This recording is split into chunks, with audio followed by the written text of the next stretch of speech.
4K Party List. Ang kagalingan ng kababaihan ay kagalingan ng pamilyang Pilipino.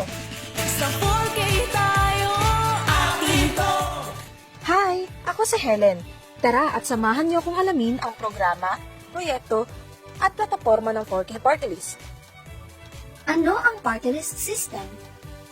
Ang party list ay isang sistema kung saan, maliban sa iyong pipiliing kandidato bilang kinatawan ng iyong distrito sa mababang kapulungan, ay maaari kang pumili ng isang partido o samahan na magsisilbing kinatawan ng isang sektor sa Kongreso.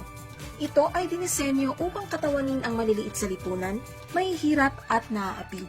Paraan din ito upang bigyang tinig ang mga ordinaryong Pilipino sa paggawa ng mga batas at pagpapatupad ng mga programa at proyekto ng pamahalaan. Tandaan, sa party list system, hindi mga personalidad ang iyong iboboto, kundi isang organisasyon at kanilang mga prinsipyo at paninindigan. Ano ang 4K Party List? Ang 4K ay party list ng kababaihang Pilipino at kanilang mga pamilya. Ito ay naglalayong isulong ang kapakanan at kagalingan ng mga babae upang magkaroon ng disente at asensadong buhay. Ipaglalaban ng 4K Party List ang economic empowerment kasabay ang pagbibigay ng pantay na karapatan at proteksyon sa ating mga kababaihan. Paano nagsimula ang 4K Party List? Inilunsad ang 4K Party List noong 2014 sa paniniwala na mahalaga ang papel na ginagampanan ng kababaihan sa pagtaguyod ng pamilya, pagsugpo ng kahirapan, at pagsulong ng kapakanan at kaunlaran ng bayan. Ano-ano ang mga programa at proyekto ng 4K Party List? Kasama sa napakahabang listahan ng mga programa at proyekto ng 4K Party List, ang ilan lamang sa mga sumusunod. Bigasan, sari-sari stores, paggawa ng pabango, sabon, dishwashing liquid, cake, processed food products, paggawa ng damit, basket at iba pang mga handicrafts, medical mission, bloodletting, Zumba, pagsasanay sa food processing, massage therapy, feeding program, community service, cleanup drive, tree planting activities, at iba pa, tulad ng Damayan Program kung saan nagtutulungan ng mga miyembro ng 4K upang magbigay ng pinansyal na tulong sa kapwa-miyembro na lubhang nangangailangan. Ano ang plataforma ng 4K Party List? Ang 4K ay naglalayong palawakin ng kakayahan ng kababaihan at kanilang mga pamilya sa pamamagitan ng pagsusulong ng kanilang pang-ekonomiya, pang-politikal, panglipunan, at pang-taong pag-unlad. Ang mga ito ay isa sa katuparan ng 4K Party List sa pamamagitan ng Lead Program of Government na tumatayo para sa leadership, empowerment, advancement, at development. Leadership o pamumuno. Tumutukoy sa angking kakayahan upang manguna ng kababaihan at magbigay ng positibong impluwensya sa ibang tao patungo sa kagalingan ng lahat. Empowerment o pagpapalakas. Tumutukoy sa paghubog ng kakayahan at autonomiya ng kababaihan upang sila ay makatayo sa kanilang sariling mga paa. Advancement o pagsulong.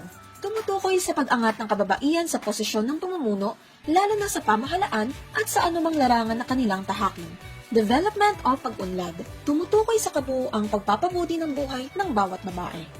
Ipaglalaban ng 4K Party List ang kapakanan ng bawat babae dahil ang kagalingan ng kababaihan ay kagalingan ng pamilyang Pilipino at ang susi para sa kaunlaran na minimithi ng bawat komunidad, lalawigan, rehiyon at buong bansa.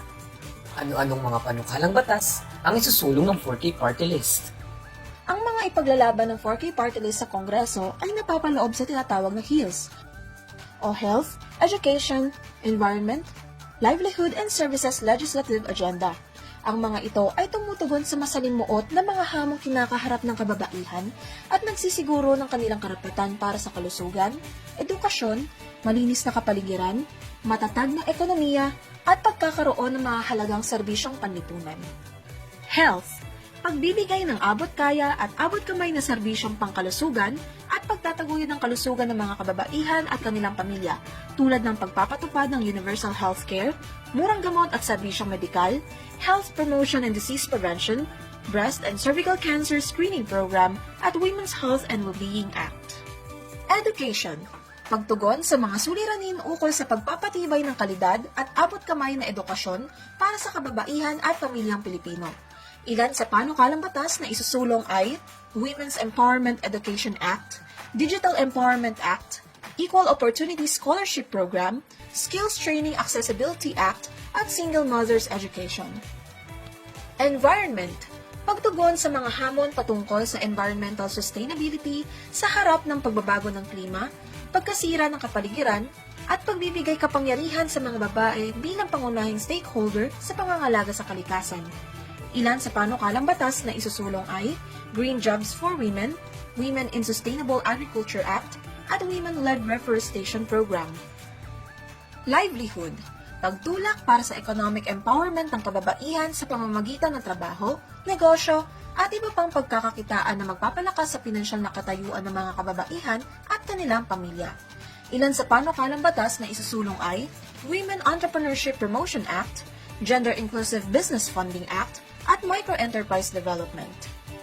Services, pagbibigay serbisyo na naglalayong tugunan ang gender disparities sa pamamagitan ng pagpapatibay ng serbisyo publiko at mga support system tulad ng Housewives Incentives Act, Domestic Violence Workplace Support Act, at Maternity and Childcare Support Act. Tandaan, ang 4K Party List ay tunay na grupo ng kababaihan na may ugat sa komunidad, kaya madali itong lapitan sa oras ng pangangailangan at natural na makakatulong sa pag-unlad dahil atin to. Ang kagalingan ng kababaihan ay kagalingan ng pamilyang Pilipino. 4K Party List, numero 90 sa balota.